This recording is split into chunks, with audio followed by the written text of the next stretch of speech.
Hello, everyone. This is a quick video on how your students' PLP dashboard is going to work this year.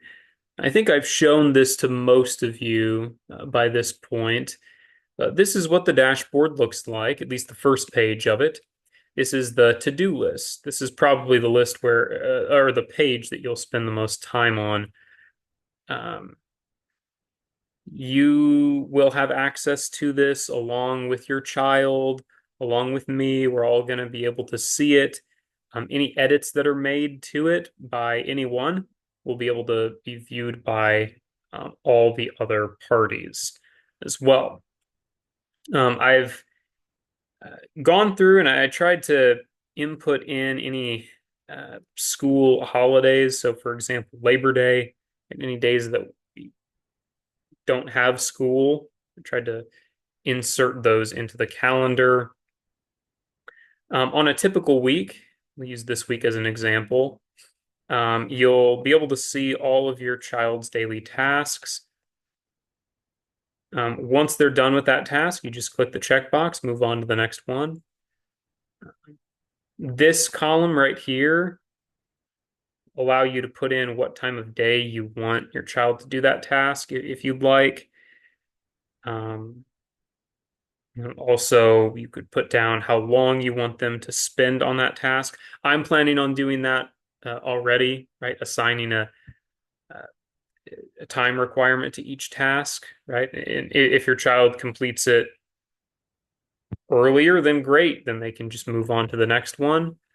Um, but a certain time constraint to give them a little bit more structure, right? So Monday through Friday, check boxes for all of those. The other pages are full of useful information as well. If you go down here, you can see there are a few other pages. Student information has your student's name, ID, and have links to various things like the Clever portal, uh, their Google Calendar, which is very important. You even have a link to the parent portal here, which is very helpful, I think, to parents. This next page is the school calendar. You can see all of the school holidays, when we start school, when we end school. So important dates listed down here at the bottom as well. Next page is contact info. You'll see got my phone number here, which remember has recently been updated. So be sure that you have this new number and not my old one. Email, that hasn't changed. Then we've got our principal's contact info here.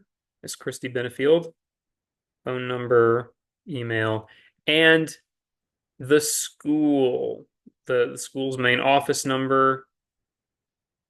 And you've got their fax number if you ever need to fax anything, and then the address listed here as well. I also have a tab for tech support. If you're experiencing technical issues, go here first, right? Go to this page and then click on this tech support link. It'll take you directly to the tech support section of the Epic Charter Schools website where you can file a ticket. You can file a ticket on your own. That way you don't have to wait for me to do it. It just gives you a little bit more opportunity to take care of those things quickly. And then high school information.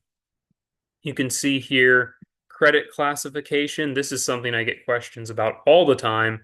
So I figured that I would give this to everybody. How many credits does my kid need to be considered a sophomore or a junior, senior? All of those are listed right here.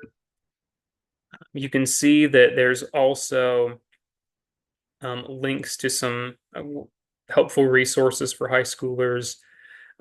ICAP completion, right? You can click these to indicate that you've completed a specific quarter of your ICAP requirements for the year.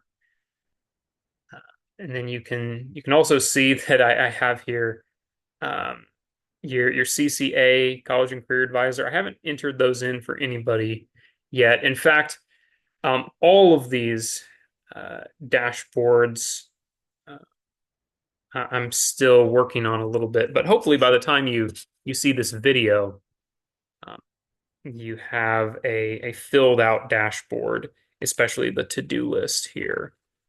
If you have any questions about this, please let me know. I'll give you a reminder here. My vision for this is students use this on an hour-to-hour basis throughout their school day because they're going through checking that they've completed stuff. Parents use it on a daily basis, right? So parents look at this at least once per day, and then I will be using this at least once per week, going in, checking everybody's dashboards, making sure that they're actually using it. And if students aren't using it, if parents aren't using it, then reach out and see what the holdup is there. All right, again, let me know if you have any questions about this. That's all I have for our dashboard.